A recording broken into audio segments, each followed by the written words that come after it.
প্রিয় ছাত্রছাত্রীরা, শ্যামস ক্লাসরুমে তোমাদের সকলকে স্বাগত। এই পর্বে আমি তোমাদের ক্লাস 8-এর সেকেন্ড ইউনিট টেস্টের বাংলা বিষয়ের বেশ কতগুলি গুরুত্বপূর্ণ প্রশ্ন নিয়ে আলোচনা করছি। যেহেতু এবারে পরীক্ষা তোমাদের 50 নম্বরের হবে, সেক্ষেত্রে তোমাদের কিন্তু এমসিকিউ এবং এসএকিউ এই ধরনের কোয়েশ্চেনগুলো খুব ভালো করে তৈরি করতে হবে। তো তোমাদের এমসিকিউ প্যাটার্ন এবং এসএকিউ প্যাটার্নের বেশ কিছু গুরুত্বপূর্ণ প্রশ্ন আমি আজকে আলোচনা করছি। সাহিত্য মেলা থেকে তোমরা এই প্রশ্নগুলো ভালো করে দেখে নাও। মাচানের তলায় রঙের ঢেউ মেলেছে নোটে শাক। হঠাৎ করে প্রায় কতজন কৃষক রমেশের কাছে এসে কেঁদেছিল? 20 জন। তোমরা চাইলে আগে উত্তরগুলো নিজেরা করে নিতে পারো, তারপর যদি না পারো তাহলে উত্তরগুলো দেখতে পারো। বুকুর কোন কাকার আলমারি ভেঙে বই নামিয়েছিল? সেজো কাকার। নাটোরের কনফারেন্সের বছরটা ছিল ভূমিকম্পের। ছন্নছাড়া কবিতায় কবি প্রথমে গাছটিকে দেখেছিলেন গাছের প্রেতচ্ছায়া হিসেবে।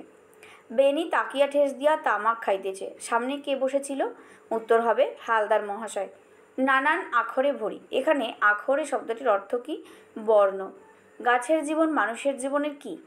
অবশ্যই ছায়া মাত্র। বেড়াইতে আসে গানে গানে কথা কয়ে। কে বেড়াতে আসে? ডাহুক মেয়েরা। 10 নম্বর প্রশ্ন, রৌদ্রে যেন গন্ধ লেগে আছে। কিসের গন্ধ? ভিজে বেদনা। দাঁড়াও কবিতাটির কবির নাম কি? সঠিক উত্তরটি তোমরা করে আমাকে অ্যান্সার পাঠাবে, অবশ্যই কমেন্টে জানাবে সঠিক উত্তরটি কী হবে। এটি তোমাদের জন্য একটি HW থাকলো। নেক্সট দেখো, চণ্ডীমণ্ডপে রমেশ জমিদারির হিসাবপত্র দেখছিল কার কাছে? গোপাল সরকারের কাছে। এই রূপে আনন্দে নির্ভয়ে নিরাপদে বৃক্ষ শিশুটি ঘুমাইয়া রহিল। উত্তর হবে নিরাপদে। কে সন্ধ্যা প্রদীপ দিচ্ছিল? রমা। জীবিতের লক্ষণ কি? এখানে যে কটি অপশান আছে সবকটাই হবে জীবিতের লক্ষণ। জলসিঁড়িটির পাশে, জলসিঁড়ি হলো কি? নদী। রমার ভাইয়ের নাম কি? যতীন।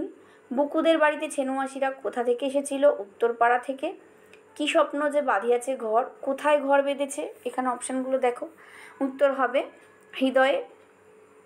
মানুষের সর্বোচ্চ গুণ গাছের মধ্যেও দেখা যায়। কোন গুণটা? স্বার্থত্যাগ। তুমি নিজ অতি ছোট। কে কাকে বলেছে? রমেশ বলেছে রমাকে। নেক্সট, ইহাদের মধ্যেও তাহার কিছু কিছু দেখা যায়। কি দেখা যায়? সদ্গুণ। ডাম্বল যার ছেলে, অর্থাৎ ডাম্বলের মায়ের নাম কি? নির্মলা। নেক্সট, নইলের বেটাদের ছোট লোক বলেছে কেন? কথাটি কে বলেছে? বেনি। হাওয়ার গান কবিতায় হাওয়ার রূপকে কবি কাদের কথা বুঝিয়েছেন? যাযাবরদের কথা বুঝিয়েছেন। এরপরে এসএকিউ টাইপ যে কোয়েশ্চেনগুলো আছে, দেখো তোমরা যদি এই প্রশ্নগুলো খুব ভালো করে তৈরি করো, আশা করছি আমি এখান থেকেই তোমরা কিন্তু পরীক্ষায় প্রশ্ন কমন পাবে। তো প্রশ্নগুলো অবশ্যই ভালো করে দেখো। বুকু কোন স্কুলে ভর্তি হয়েছিল? উত্তর হবে আদর্শ শিক্ষা প্রতিষ্ঠান। গোপাল সরকারের কাছে বসে রমেশ কী করছিল? জমিদারের হিসেবপত্র দেখছিল। বাঁধের গায়ের জলা থেকে বছরে কত টাকার মাছ বিক্রি হয়? 200 টাকার। জলে তার মুখখানা দেখা যায়। কার কথা এখানে বলা হয়েছে? জলে নুয়ে পড়া বুনো চালতা গাছের মুখখানা কথা বলা হয়েছে। কবি পাখির মতো পাশে দাঁড়াতে বলেছেন কেন? এটা অবশ্যই দাঁড়াও কবিতা থেকে নেওয়া হয়েছে। একটি স্বাধীন সত্তার ইঙ্গিত আমরা লক্ষ্য করি পাখির উড়ে চলা ও তার আচরণের মধ্যে।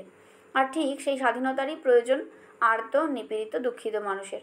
তাই দুঃসময় থেকে মুক্তির আশ্বাস নিয়ে পাখির মতো মানুষের পাশে দাঁড়ানোর কথা বলেছেন। গ্রামের একমাত্র ভরসা কি? 100 বিঘের মাঠ। বাড়িটিকে ভালোবেসে কারা বেড়াতে এলে কিছুক্ষণ থেমে যায়? রঙিন মেঘেরা। প্রভিন্সিয়াল কনফারেন্স কোথায় হয়েছিল এবং তার প্রেসিডেন্ট কে ছিলেন? অবনীন্দ্রনাথ ঠাকুরের রচিত নাটোরের কথা রচনাতে প্রভিন্সিয়াল কনফারেন্স হওয়ার কথা ছিল নাটোরে, এবং তার প্রেসিডেন্ট ছিলেন নাটোরের মহারাজা জগদীন্দ্রনাথ। নেক্সট, ডিঙিটি কিসের সঙ্গে বাঁধা আছে? হিজলের সাথে। বৃক্ষ শিশু কিভাবে নিরাপদে ঘুমিয়ে থাকে?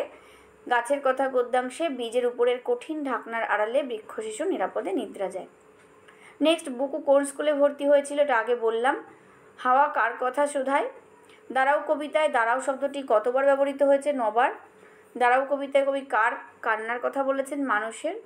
রমেশ অবাক হইয়া কহিল। রমেশের অবাক হওয়ার কারণ কি? এখানে রমেশের অবাক হওয়ার কারণ হলো একদল কৃষক তার কাছে এসে আকস্মিকভাবে তাদের সমস্যার কথা জানায়। তারা জানায় যে তাদের মাঠ ডুবে গেছে এবং জল না সরালে তাদের ফসল নষ্ট হয়ে যাবে, যা রমেশ বুঝতে পারছিল না। এর পরের প্রশ্নগুলো আমি শুধু তোমাদের প্রশ্নগুলো আলোচনা করছি, এইগুলো তোমরা আনসার নিজেরা করবে। যদি অসুবিধা থাকে তাহলে অবশ্যই আমাকে কমেন্টে জানাবে, আমি তোমাদের যথাযোগ্য সাহায্য করব। নেক্সট দেখো তাহলে, অবিশ্বাস্য চোখে চেয়ে দেখলুম। কি দেখেছিল? কেউ তাহা জানে না কো, কারা কারা জানে? রমা তেমনি মৃদুভাবেই জবাব দিল। রমা কি জবাব দিয়েছিল? বুকু কোথায় বসে খেলা করছিল? বুকুর মায়ের কি কেনা ছিল? জলে তার মুখখানা দেখা যায়, জলে কার মুখখানা দেখা যায়? এই প্রশ্নটা রিপিট হয়েছে। ডিঙিটি কোথায় বাঁধা রয়েছে? ডিঙিটি কেমন? আজ সকালে মনে পড়ল একটি গল্প। কোন সময়ের গল্পের কথা বলা হয়েছে? নেক্সট, বৃক্ষ শিশু কোথায় নিরাপদে নিদ্রা যায়? দুর্বার ইচ্ছায় হাওয়া কি কি ছুঁয়ে গেছে? দাঁড়াও কবিতায় কবি কাকে মানুষের পাশে দাঁড়াতে বলেছেন? দুপোহর শব্দের অর্থ কী? মাচানের পরে কি আছে? রমা আকবরকে ডেকে এনেছিল কেন? চাষিরা কহিল তারা কি বলেছিল? এরপরে যেগুলো রয়েছে সেগুলো বড় প্রশ্নের জন্য, অর্থাৎ 2 নম্বর বা 3 নম্বরের জন্য। দেখো এখানে রয়েছে গাছের জীবন মানুষের জীবনের ছায়ামাত্র। এখানে এমন মন্তব্যের কারণ কি? আর নানা উপায়ে গাছের বীজ ছড়াইয়া যায়। এখানে পাঠ্যাংশ অনুসরণে 2টি উপায়ের কথা লেখো। নেক্সট হচ্ছে, মোরা নালিশ করতে পারবো না। এখানে মোরা কারা? সেই নালিশ তারা করবে না কেন? রমেশ বিস্ময়ে হতবুদ্ধি হইয়া গেল। এখানে রমেশের বিস্ময়ের কারণ কি? গাছ না গাছের প্রেতচ্ছায়া, গাছকে গাছের প্রেতচ্ছায়া বলার কারণ ব্যাখ্যা করো। নেক্সট, ছেলের কথা শুনে বুকুর মার মাথায় বজ্রাঘাত। এ কি সর্বনেশের ছেলে? বুকুর মার কখন এমন পরিস্থিতি হলো? সত্যি কি তার ছেলে সর্বনেশে? তোমার উত্তরের সপক্ষে যুক্তি দাও। বা এর আরেকটা প্রশ্ন হতে পারে যে বুকুর আসলে কি করা উচিত বলে তোমার মনে হয়। নেক্সট যেটা রয়েছে, ডিঙিও ভাসিছে কার জল। এখানে ডিঙির অবস্থা বর্ণনা করতে বলেছে। 7 নম্বর, পাড়াগার দুপোহর ভালোবাসি কবিতা থেকে। এখানে এই কবিতায় গ্রাম জীবন সম্পর্কে যে গভীর অনুভূতির প্রকাশ ঘটেছে তার পরিচয় দাও। নেক্সট যেটা রয়েছে, কিছুক্ষণ যেন থামিয়া রয়েছে এই বাড়িতে ভালোবেসে। এখানে কারা কেন বাড়িকে ভালোবেসে থেমে যায় আর এই বর্ণনায় যে নৈসর্গিক সৌন্দর্য ফুটে উঠেছে তার উল্লেখ করো। নেক্সট হচ্ছে, গড়াই নদীর তীরে কবিতায় নদীর তীরের কুটিরখানির যে সৌন্দর্যের বর্ণনা আছে তা লেখো। ভেরি ভেরি ইম্পর্ট্যান্ট কোয়েশ্চেন কিন্তু এটা। নেক্সট যেটা রয়েছে, মানুষ বড় কাঁদছে। কী কারণে কবি এই কথা বলেছেন? কবি কাকে মানুষের পাশে দাঁড়াতে অনুরোধ করেছেন বলে তোমার মনে হয়? তো এই হলো তোমাদের সাহিত্যমেলা থেকে বেশ কতগুলি গুরুত্বপূর্ণ প্রশ্ন। 50 নম্বরের পরীক্ষার জন্য তোমরা কিন্তু এই সবকটি প্রশ্ন খুব ভালো করে মনোযোগ সহকারে তৈরি করে যাবে। তাহলে ভিডিওটি ভালো লাগলে অবশ্যই লাইক করো, শেয়ার করো বন্ধুদের, আর চ্যানেলে যদি নতুন হও তাহলে অবশ্যই সাবস্ক্রাইব করো আর পাশে থেকো। ভালো থেকো, টাটা।